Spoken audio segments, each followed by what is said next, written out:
O Giramundo é um grupo que fez 30 anos, é um grupo dedicado ao teatro de bonecos. Ele foi fundado em 1970 por 3 professores da Escola de Belas Artes. O Álvaro, a esposa dele, a Tereza, e uma aluna do Álvaro, na época, né, chamada Madu, Maria do Carmo Vivaco Martins.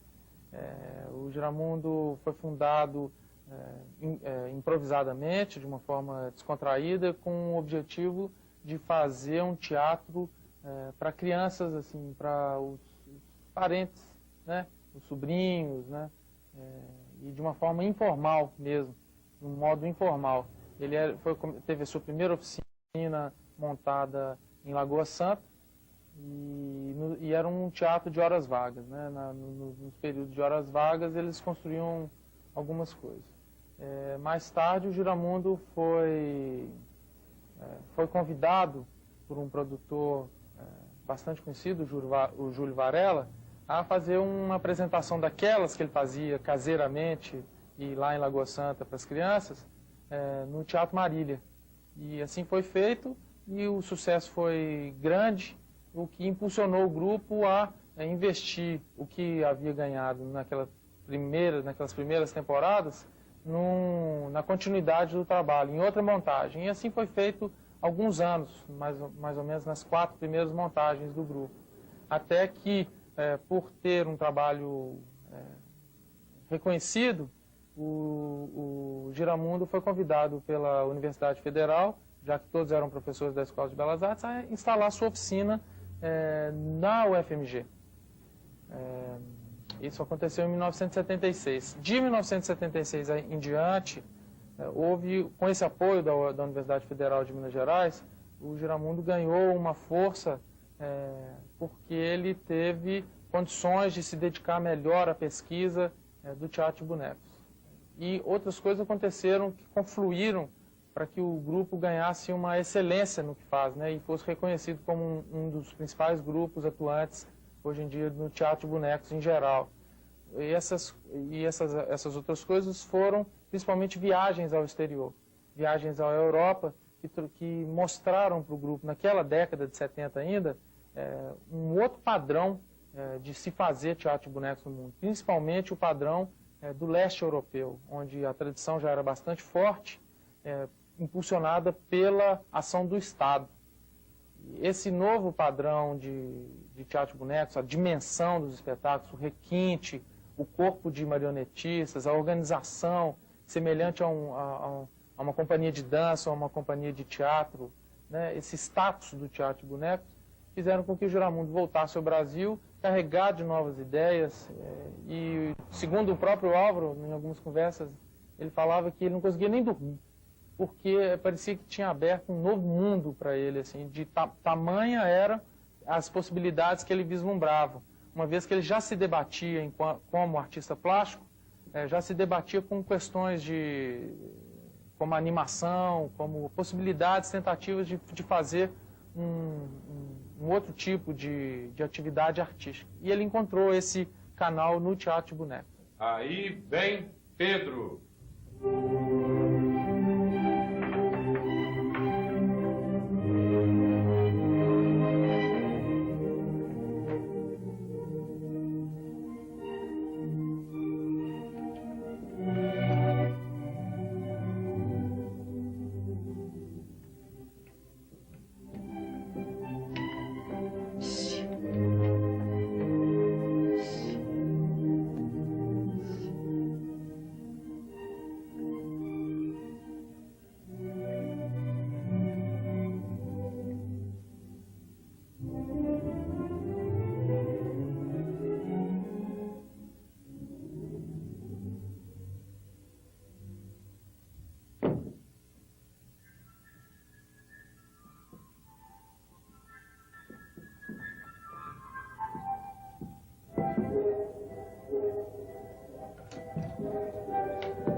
Pedro, deixe comigo que eu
é você que tem asas e nem sabe voar. E que espécie de pássaro é você que nem sabe nadar? Quê, quê, quê, quê, quê. Quê, quê, quê, quê.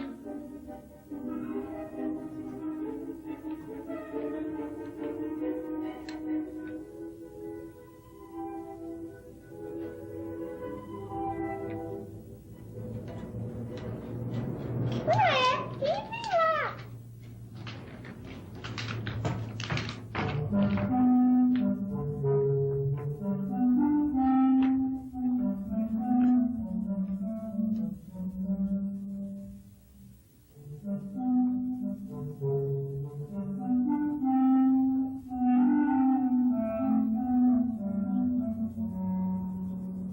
Ai, que fome! Mas que fome!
O grupo passou por vários tipos de funcionamento, né?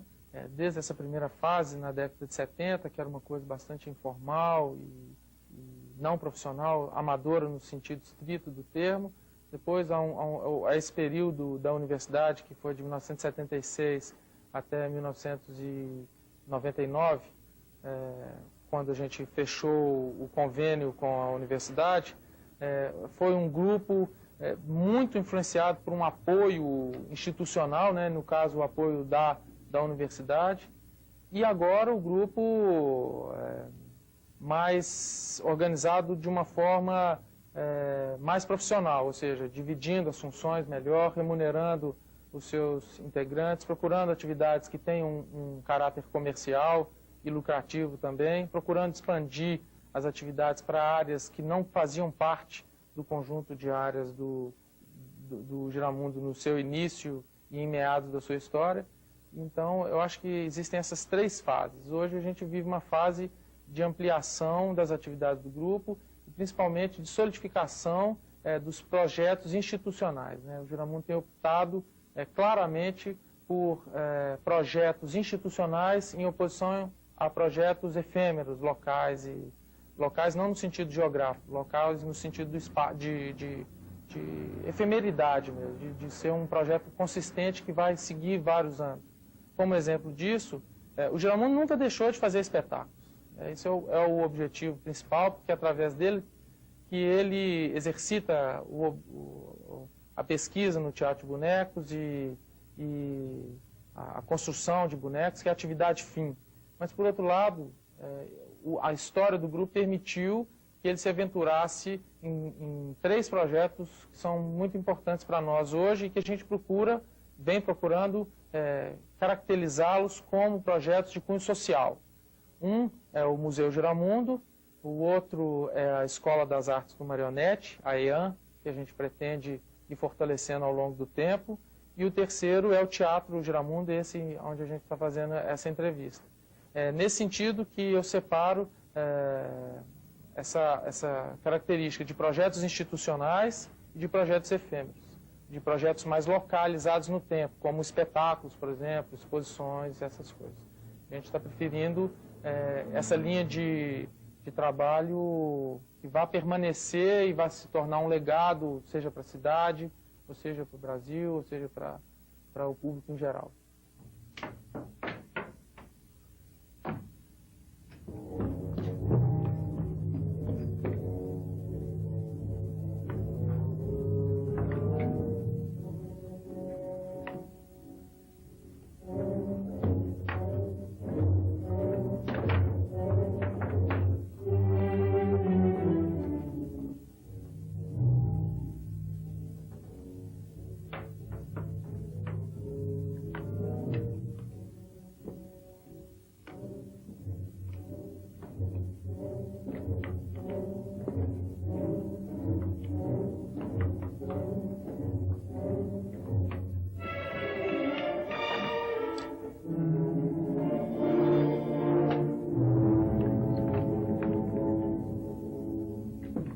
Ah, menino levado! E se o lobo te pega? Pedro, volta aqui! Ah, menino!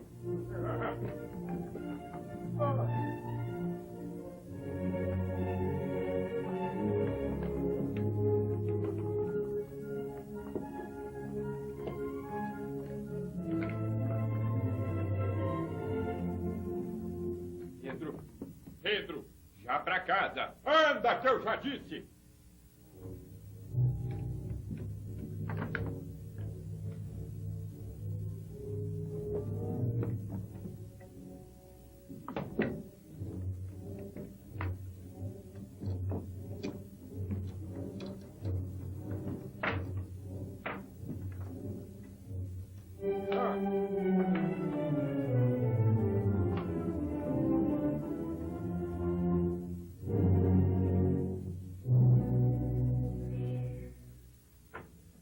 Isso é uma coisa que, apesar de ter acontecido várias mudanças, ainda mantém um princípio, né? De um modo geral, eu acho que é a característica mais importante e é uma das coisas que diferencia o grupo de outros grupos de teatro de bonecos, o Giramundo, ele parte de um projeto.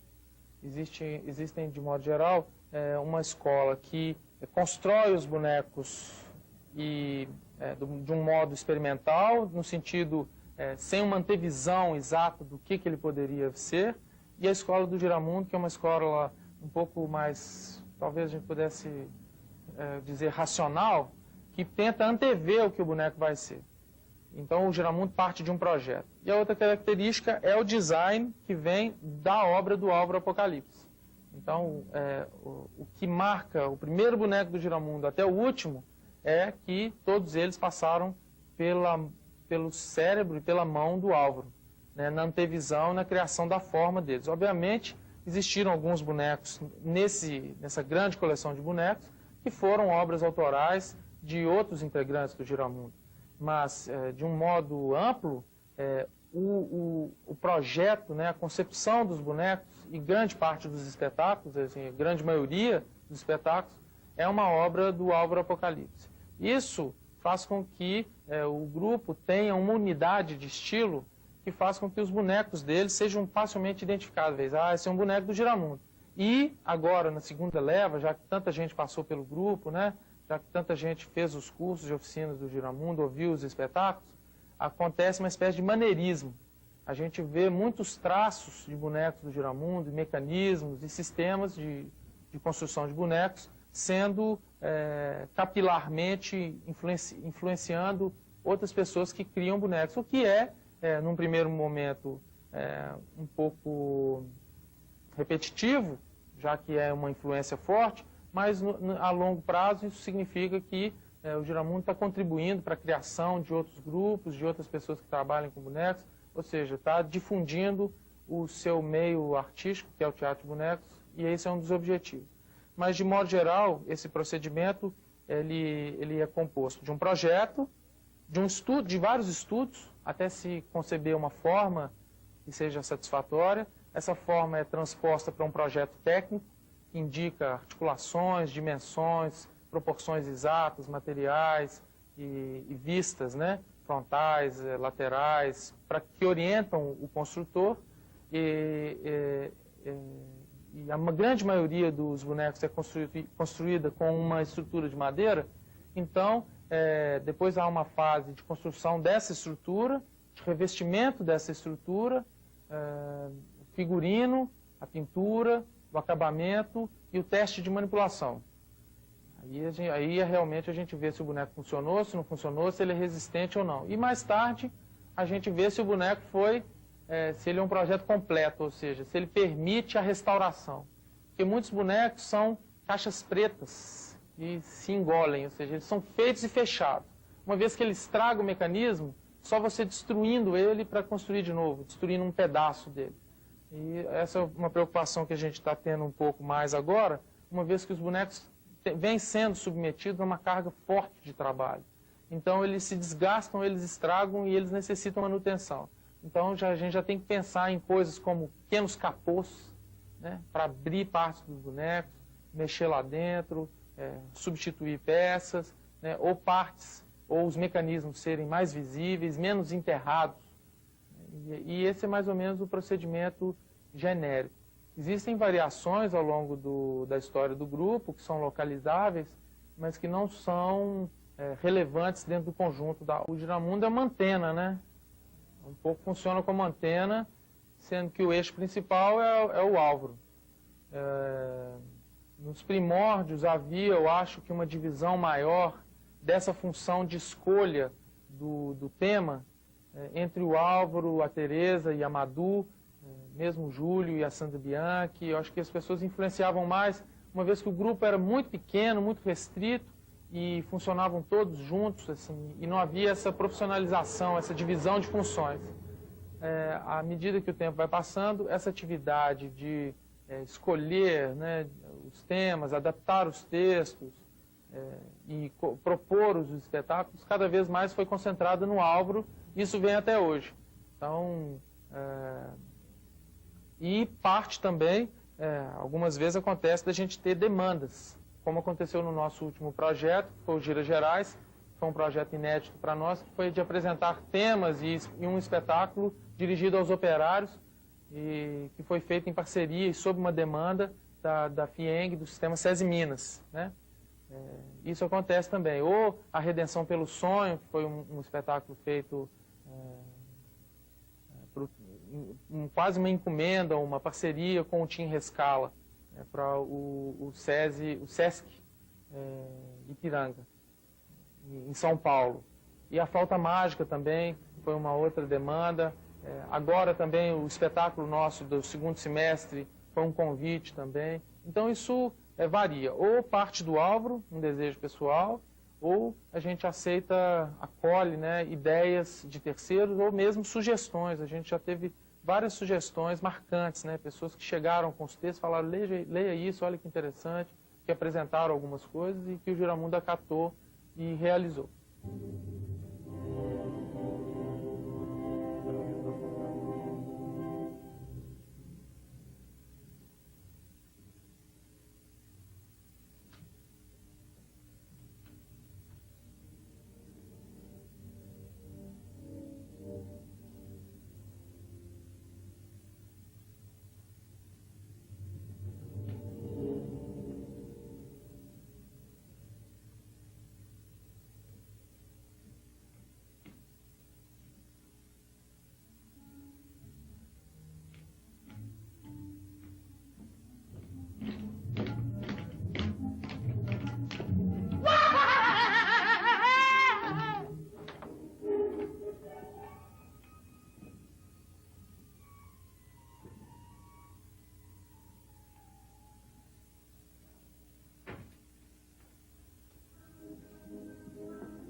Eu acho que, como todas as profissões, algumas mais do que as outras, é fácil.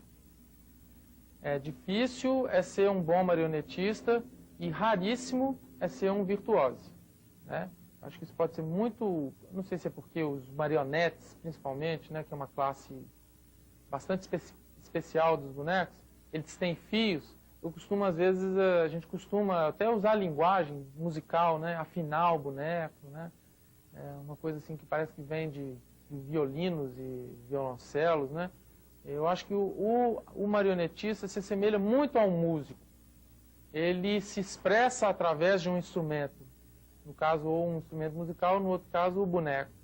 E, então, ele pode manipular por cifras, se a gente fosse fazer uma analogia com violão, e tocar um boneco em volta de uma fogueira, cantando a música do momento, né? E chegar até ter sucesso nesse sentido. Agora, daí a ser um grande marionetista é uma diferença. Eu acho que, como violão, é muito razoável e até plausível que você chegue a tocar uma balada num violão.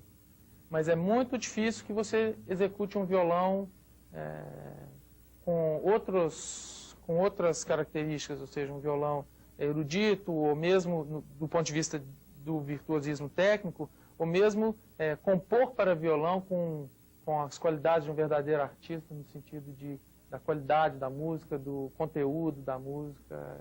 Então, isso eu costumo falar, é fácil ser marionetista.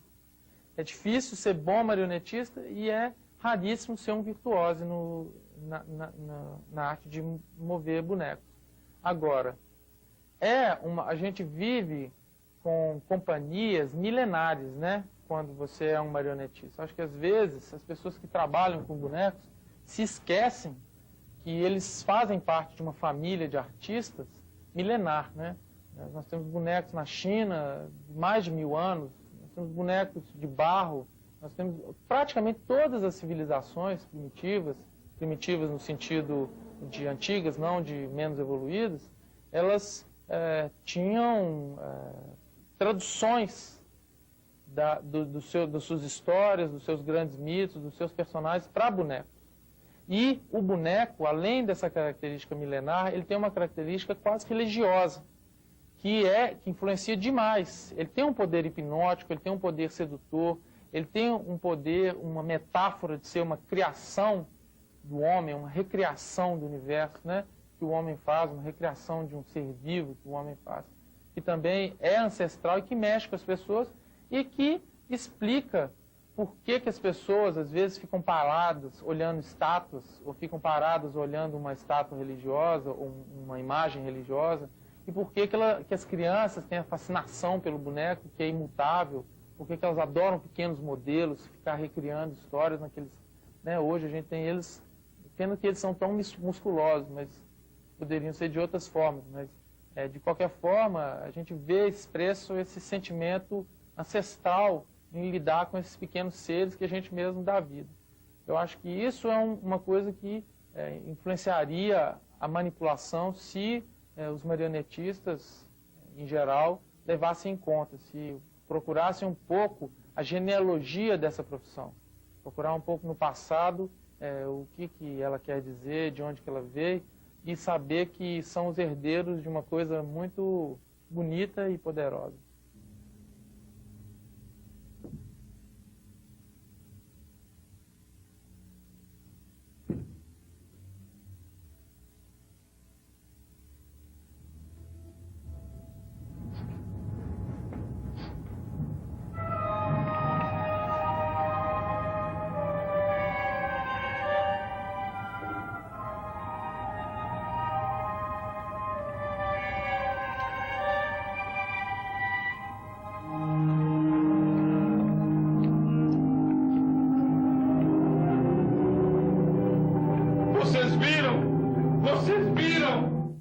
Uma sensação de onipotência e de governo sobre um outro ser que é muito sedutora e perversa, né?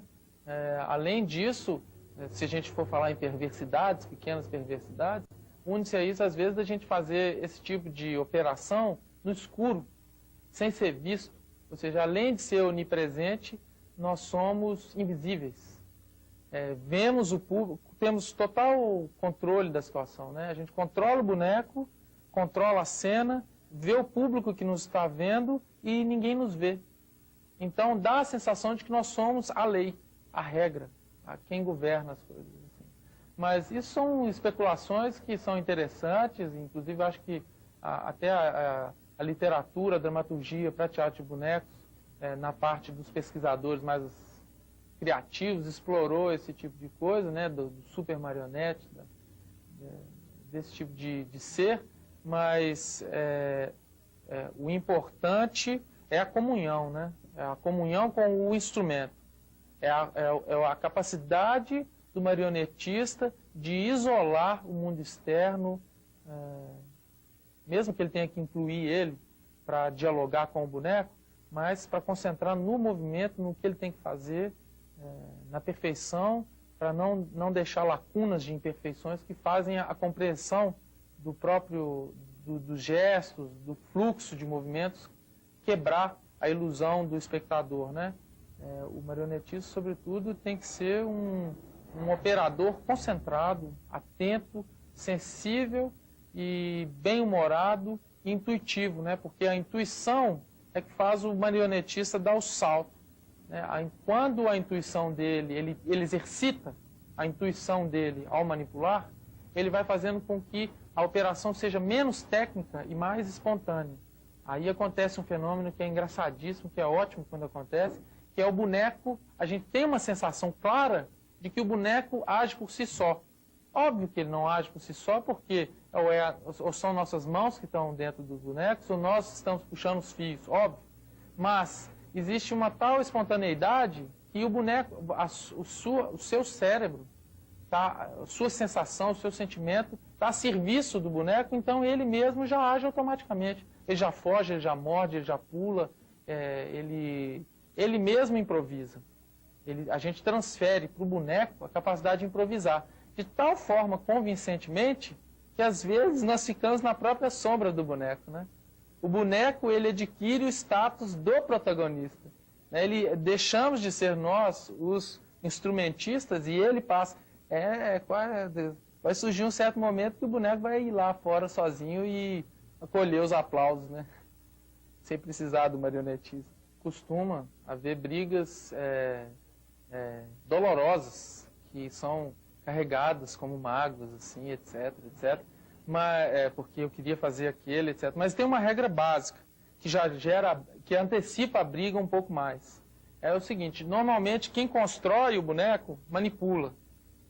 Então a briga se transfere para a oficina, né? Eu quero construir esse. Não é porque quer construir esse, é porque quer manipular aquele, né? Então isso é transferido. Agora existem os grandes de coração, né?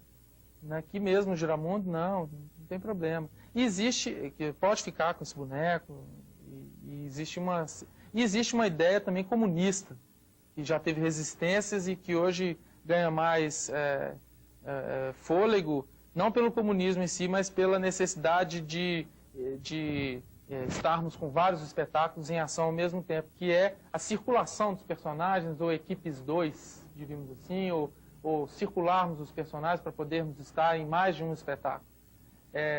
Esse comunismo era o seguinte, não, eu faço o meu boneco um dia e depois eu passo para você, você faz ele, para que possamos, idealmente, ter a compreensão do conjunto e não especificamente daquele boneco, né? Isso acontece também. E existe um outro efeito também, que esse é mais no campo da lição, da moral da história, que é o boneco abandonado, né? O mito do boneco abandonado. Existem na oficina aqueles bonecos que são abandonados. É um pequeno ceguinho, é um sapinho, mas eu falo, esse boneco não vai dar em nada. E normalmente esses bonecos são os que ganham a cena, né? Os bonecos desprezados, raras vezes eles deixam de ser os que provocam risos, os que provocam ossos, os que provocam reação no público. É batata isso, é curiosíssimo.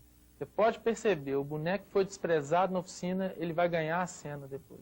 E muitas vezes o herói, né, que todos disputam na oficina para poder fazer o herói, é um saco. Porque normalmente os heróis são muito chatos, né? Não é só no teatro, não, no cinema também. A gente tem, eu acho que a psicologia do vilão, ela é mais humana, né? Menos idealista, né? Então as pessoas, eu acho que têm uma afinidade, seja por oposição ou por afinidade mesmo, ao vilão, né? O vilão chama muito mais atenção. A bruxa é muito mais interessante do que o príncipe. Nem se fala na Bela, né? A Bela, né, ela tem pouca capacidade, ela é um coadjuvante da bruxa. A Bela existe só para a bruxa ser má. Eu não sou um bom construtor, eu já até... Não vou contar isso ao vivo, não.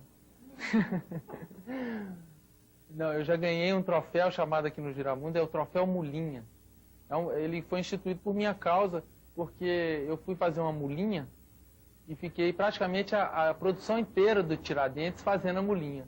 Então eles instituíram o troféu Mulinha para o construtor mais lento da oficina, né?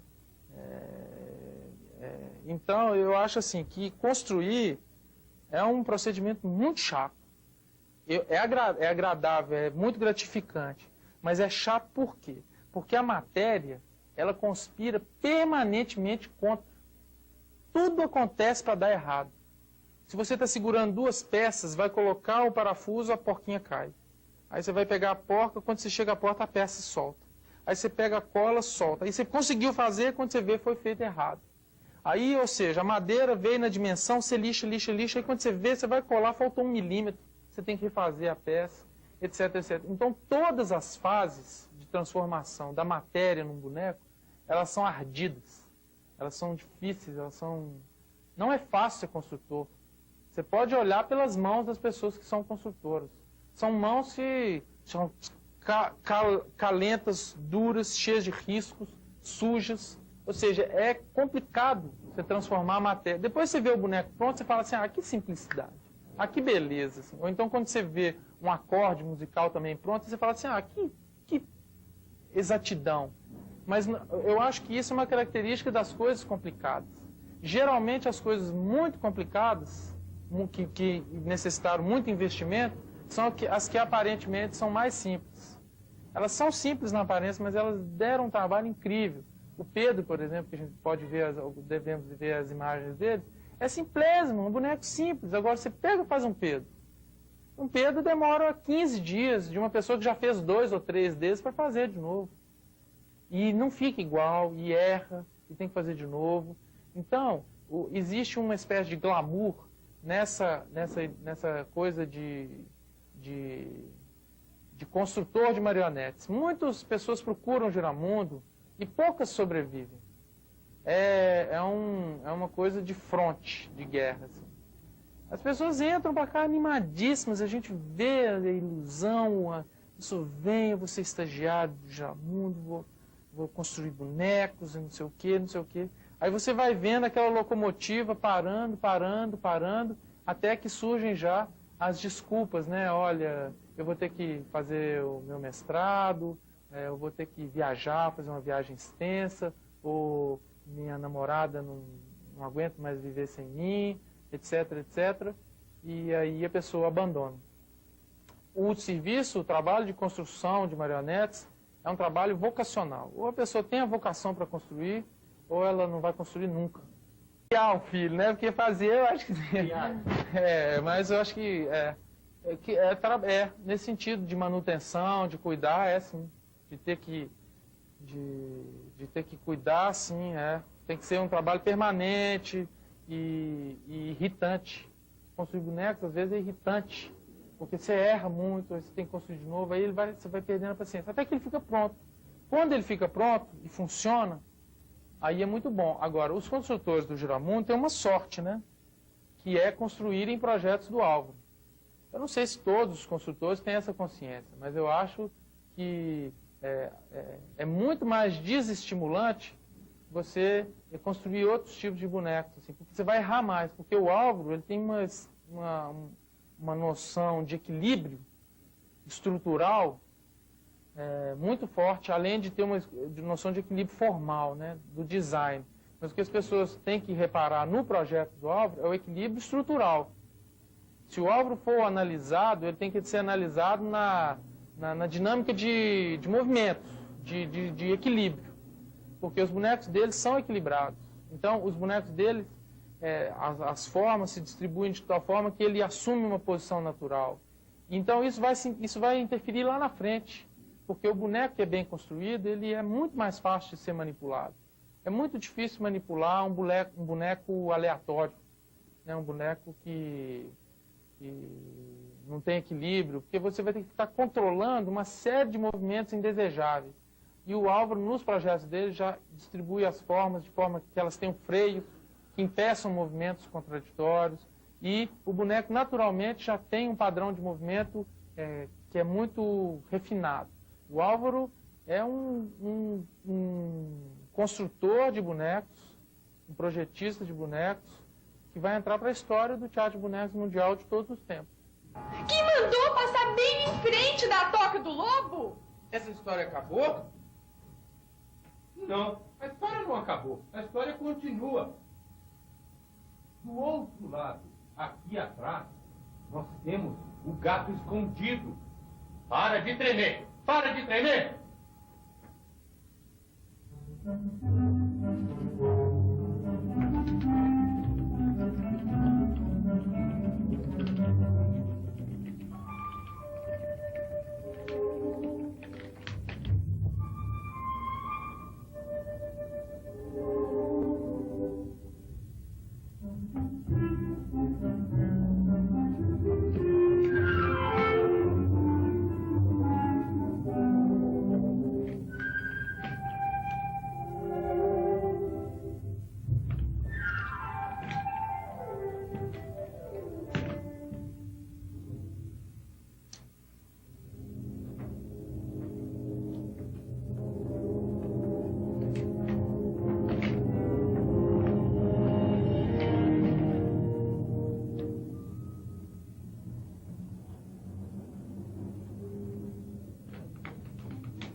esse é um trabalho significativo do Giramundo. Nós até recentemente fizemos um balanço desse trabalho num CD musical que se chama Giramundo Trilha Sonora, 1970-2000. É um apanhado das trilhas sonoras do Giramundo originais.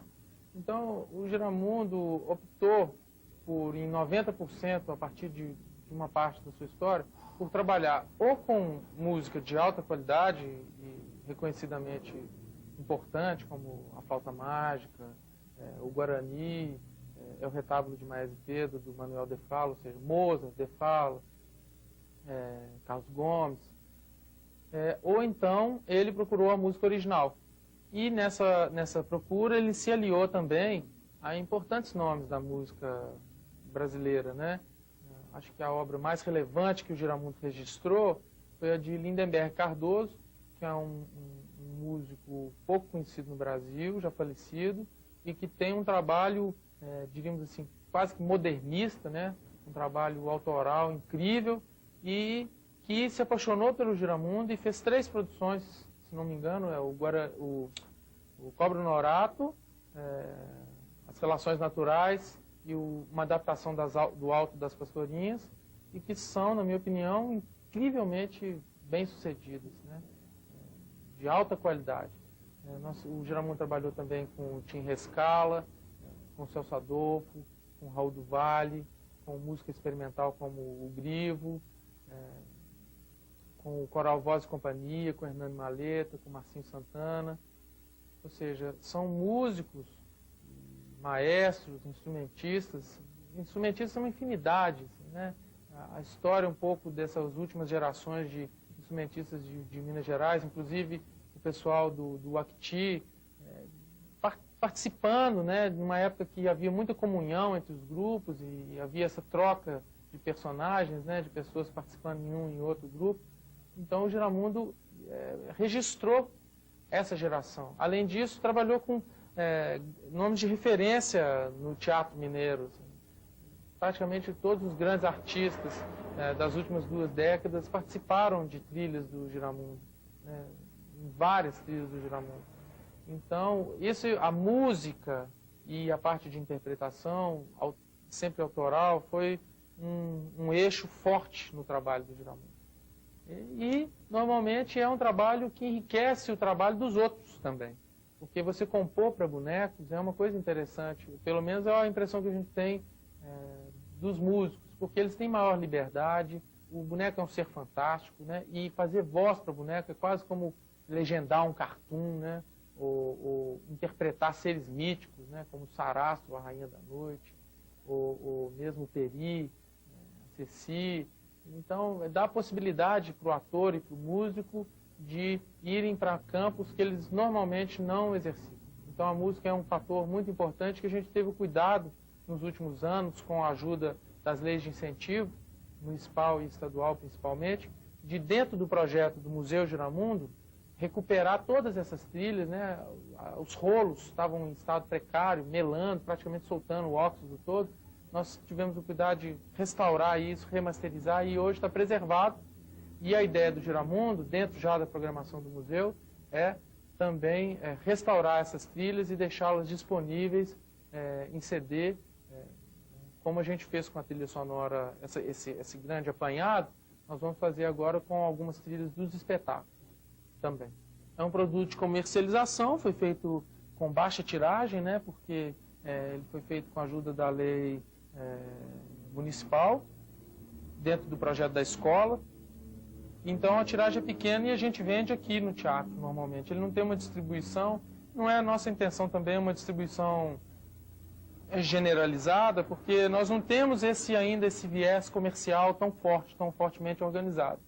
Mas a gente vai deixar disponível breve no nosso site oficial, a gente está trabalhando nele para deixar um site que atenda a expectativa das pessoas, do ponto de vista da informação, e que atenda também o interesse nesse tipo de coisa que a gente comercializa, como os CDs, as camisetas. Em breve, a gente espera também, a gente está trabalhando para isso, de ter uma síntese do trabalho do Giramundo em forma de um grande manual que possa repassar para as pessoas o que a gente descobriu na parte de construção, de iluminação, de dramaturgia.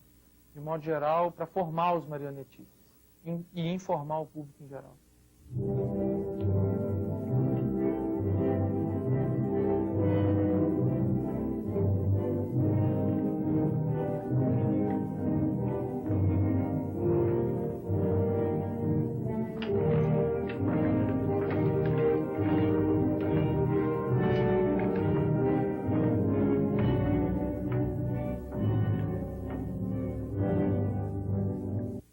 Quer que, principalmente, as crianças ocupem o teatro. Então, nós vamos dedicar esses 2 primeiros anos do teatro às produções infantis, para que a gente possa formar público e ajudar as professoras, ajudar as escolas a levarem espetáculos de qualidade aos seus alunos.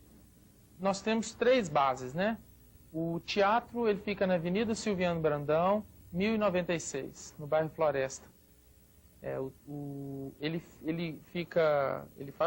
é vizinho da nossa sede, da nossa oficina, que fica na Monte Carmelo, faz esquina com Silviano Brandão, na Monte Carmelo 222.